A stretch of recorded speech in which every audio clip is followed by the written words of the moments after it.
జనసేనాని పవన్ కళ్యాణ్ పోటీ ఎక్కడ? ఒక చోట నుంచి పోటీ చేస్తారా? రెండు చోట్ల నుంచి చేస్తారా? ఎమ్మెల్యేగానా లేకపోతే ఎంపీగా బరిలో పోటీ చేస్తున్నారా? గత కొన్ని నెలలుగా పొలిటికల్ ప్లాట్ఫామ్ పై ఇదే టాపిక్ పై డిస్కషన్ నడుస్తోంది. అన్ని రకాల చర్మ సమస్యలకు శాశ్వత పరిష్కారం ఈ శ్రీత 9281458181. అఫీషియల్ గా అనౌన్స్ కాకపోయినా జనసేన అధినేత పవన్ కళ్యాణ్ ఎక్కడి నుంచి పోటీ చేస్తారన్న ఉత్కంఠకు తెరపడినట్టు తెలుస్తోంది.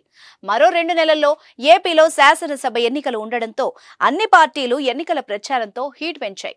సభలు, సమీక్షలు, సమావేశాలు, పంచ్ డైలాగులతో అధినేతలు హోరెత్తిస్తున్నారు. టీడీపీతో జట్టు కట్టిన జనసేన సైతం ఈసారి ఎలాగైనా సత్తా చాటాలన్న లక్ష్యంతో అడుగులు వేస్తోంది. వచ్చే ఎన్నికల్లో ఎక్కడి నుంచి బరిలో దిగాలన్న దానిపై పవన్ కళ్యాణ్ ఓ క్లారిటీకి వచ్చారట.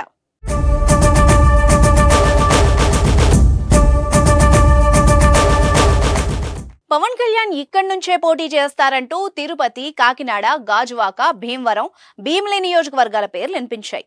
కానీ జనసేనాని మాత్రం ఈసారి భీమవరం నుంచే బరిలో దిగే అవకాశాలున్నాయని ప్రచారం జరుగుతోంది. తాజాగా భీమవరంలో పవన్ కళ్యాణ్ ఉండేందుకు ఇంటి కోసం జనసేన శ్రేణులు వెతుకుతున్నట్టు తెలిసింది. వచ్చే ఎన్నికల్లో పవన్ భీమవరం నుంచే పోటీ చేస్తారని ప్రచారానికి ఇది బలం చేకూరుస్తోంది. పవన్ కళ్యాణ్ కోసం భీమవరంలో ఇల్లు వెతకడం వెనక మరో కారణం కూడా ఉందని విశ్లేషకులు అంటున్నారు. గత ఎన్నికల్లో వైసీపీ నుంచి పోటీ చేసిన గ్రంథి శ్రీనివాస్ పవన్ కళ్యాణ్ మీద విజయం సాధించారు. అయితే పవన్ కళ్యాణ్ నాన్ లోకల్ అంటూ శ్రీనివాస్ తో పాటుగా వైసీపీ శ్రేణులు పదే పదే విమర్శలు చేస్తున్నాయి. ఈ విమర్శలకు తావివ్వకూడదన్న ఉద్దేశంతోనే పవన్ కళ్యాణ్ భీమవరంలో ఇంటి కోసం వెతుకుతున్నట్టు తెలిసింది. ఫిబ్రవరి 20న పవన్ కళ్యాణ్ భీమవరం పర్యటనకు వెళ్తున్నారు. నిజానికి పవన్ కళ్యాణ్ పర్యటన ఫిబ్రవరి 14నే జరగాల్సి ఉంది.